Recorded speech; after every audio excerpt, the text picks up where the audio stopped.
सबसे पहले तो आप सबका खैर मकदम करते हैं हम डीपीएल के कॉन्फ्रेंस हॉल में। आज यहाँ पे आपको बुलाने का मेन मकसद और मुद्दा ये है कि क्योंकि पुंछ रजौरी में जहाँ भी पब्लिक मीटिंग्स हो रही हैं, पुलिस और पब्लिक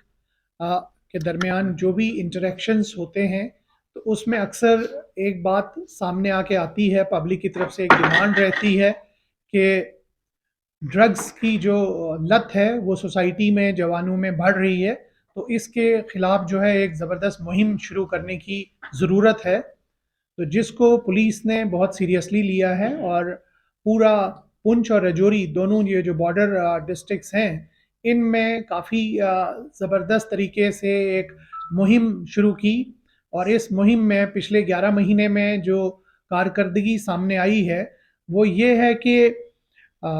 82 एफआईआर्स जो हैं वो दर्ज हो गए हैं इन दोनों अजला में। 35 जो हैं वो रजौरी में दर्ज हुए हैं और 47 जो हैं वो पुंछ में दर्ज हुए हैं,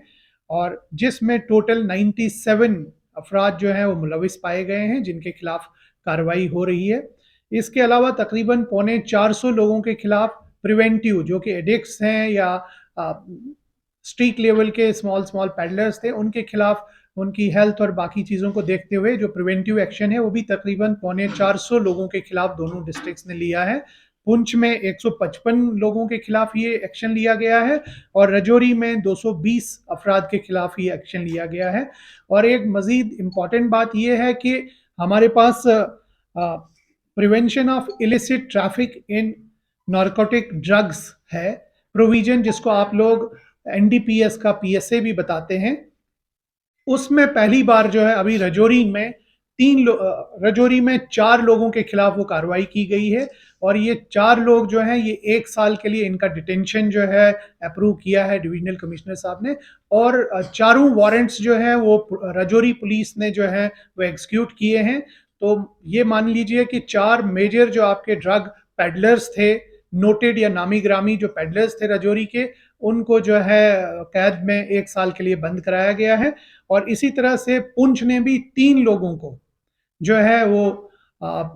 जिसको हम लोग पीआईटी एनडीपीएस बोलते हैं, उसमें जो है नज़रबंद कराया गया है, जिससे हमें उम्मीद है कि जब ये 7 जो हमारे मेन पेडलर्स थे इसमें पीर पंचाल रेंज में, आरपी रेंज में, वो 1 साल के लिए अंदर रहेंगे, तो हमें पूरी उम्मीद है कि इनके अंदर रहने से इनके जो बाकी ग्रोह में बाकी मेंबर्स हैं वो भी थोड़े डरेंगे कानून से, और इस ड्रग पेडलिंग में जो है काफ़ी हद तक कमज़ोरी और कमी आएगी। और ये तभी मुमकिन हो पाया, चाहे हम लोगों ने 100 के करीब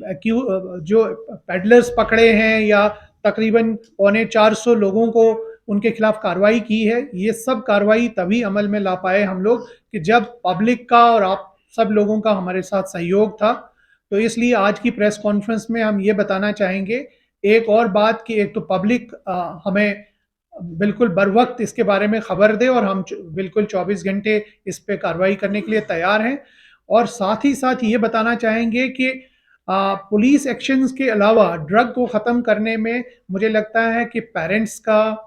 स्कूल टीचर्स का और सोसाइटी का भी एक रोल बनता है, और एक इम्पॉर्टेंट रोल उनका भी है। तो मेरी आज आपके थ्रू उनसे भी गुजारिश होगी कि वो भी सामने आएँ और हमें इस तरह की पेडलर्स को आइडेंटिफाई करने में मदद करें, ताकि उनके खिलाफ सख्त से सख्त कानूनी कार्रवाई अमल में लाई जाए और इस खित्ता पीर पंचाल को जो है ड्रग से जो है मुक्त कराया जाए। Thank you sir. District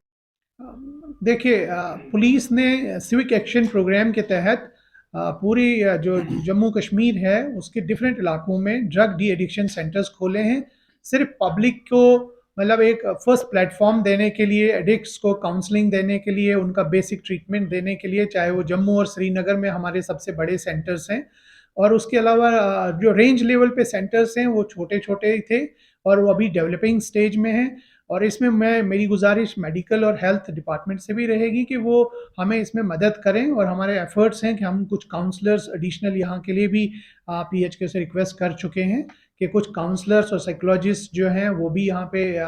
recruit किए जाएं। और मेन काम जो है वो हेल्थ डिपार्टमेंट का रहेगा, क्योंकि एडिक्शन को एक ज़रूरी चीज़ है कि वो आप एडिक्शन को एक बीमारी समझें।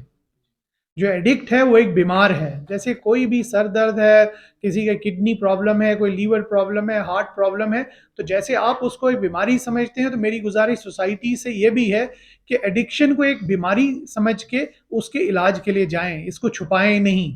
प्रॉब्लम इसमें इसीलिए ज़्यादा बढ़ रही है कि कुछ सोशल स्टिग्मा समझ के इसको पेरेंट्स या फैमिलीज जो एडिक्शन को छुपा देती हैं, और वो उस स्टेज तक छुपाती रहती हैं जब तक वो कंट्रोल से बाहर हो जाता है और फिर शायद इलाज उसका मुमकिन नहीं होता है। तो आज मैं ये भी क्लियर करना चाहूँगा कि इसको एक बीमारी समझें, वो एक बीमार हैं,